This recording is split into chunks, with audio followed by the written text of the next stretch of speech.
सुलेमान की ये सूक्तियां यूदा के राजा हिजकिय्याह के लिपिकों द्वारा संकलित की गई हैं। किसी बात को गुप्त रखने में ईश्वर की महिमा है। राजाओं की महिमा किसी बात की छानबीन में। आकाश की ऊंचाई, पृथ्वी की गहराई और राजाओं का हृदय, ये तीनों अज्ञेय है। चांदी पर से धातु मैल हटाओ और वो सुनार के हाथ में सुंदर पात्र बनती है। राजा के यहाँ से दुष्ट को निकालो और उसका राज सिंहासन न्याय के कारण सुदृढ़ रहेगा। राजा के सामने डींग मत मारो और बड़े लोगों के स्थान पर मत बैठो, क्योंकि किसी उच्चाधिकारी के सामने नीचा दिखाए जाने की अपेक्षा अच्छा ये है कि राजा तुमसे कहे, यहाँ आगे बढ़कर बैठिए। तुमने अपनी आंखों से जो देखा है, अदालत में उसकी तुरंत चर्चा मत करो, क्योंकि यदि तुम्हारा पड़ोसी तुमको झूठा सिद्ध कर दे तो तुम अंत में क्या करोगी? पड़ोसी के साथ अपने मुकदमे की चर्चा करो, किंतु पराये व्यक्ति का भेद मत खोलो। कहीं ऐसा ना हो कि वो उसके विषय में सुनकर तुम्हारा अपमान करे और तुम्हारी बदनामी होती रहे। अवसर के अनुरूप कही हुई बात चांदी की थाली में सोने के सेव जैसी है। ध्यान से सुनने वाले कान के लिए ज्ञानी की डांट सोने की अंगूठी और बहुमूल्य आभूषण जैसी है।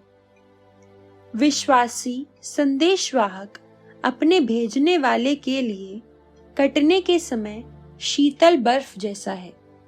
वो अपने स्वामी की आत्मा में नवजीवन का संचार करता है। जो अपने उपहार की डींग मारता किंतु नहीं देता, वो उन बादलों और हवा जैसा है जिनके बाद वर्षा नहीं होती। शासक को धैर्य से समझाया जा सकता है। मधुर वाणी हड्डी को भी तोड़ सकती है। तुमको मधु मिल गया तो उतना खाओ जितना जरूरी है। तुम अधिक खाओगे तो उल्टी कर दोगे। बिरले ही अपने पड़ोसी के घर जाओ, नहीं तो वो तुमसे ऊब कर बैर करेगा। जो व्यक्ति अपने पड़ोसी के विरुद्ध झूठा साक्ष्य देता है, वो गदा, तलवार और पैने बाण जैसा है। संकट के समय विश्वासघाती पर भरोसा ढीले दांत या लंगड़ाते पैर जैसा है। जो दुखी के सामने गीत गाता है, वो उस व्यक्ति के सदृश है जो जाड़े के दिनों में गर्म कपड़ा उतारता या जले पर नमक छिड़कता है।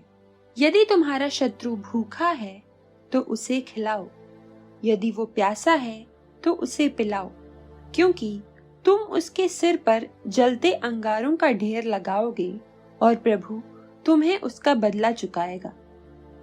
उत्तर की हवा वर्षा लाती है। कपटी जीभ क्रोध उत्पन्न करती है। झगड़ालू पत्नी के साथ घर में रहने की अपेक्षा छत के कोने पर रहना अच्छा है। दूर देश से मिला शुभ समाचार प्यासे कंठ के लिए शीतल जल जैसा है। दुष्ट के सामने झुकने वाला धर्मी गंदले स्रोत या दूषित कूप जैसा है।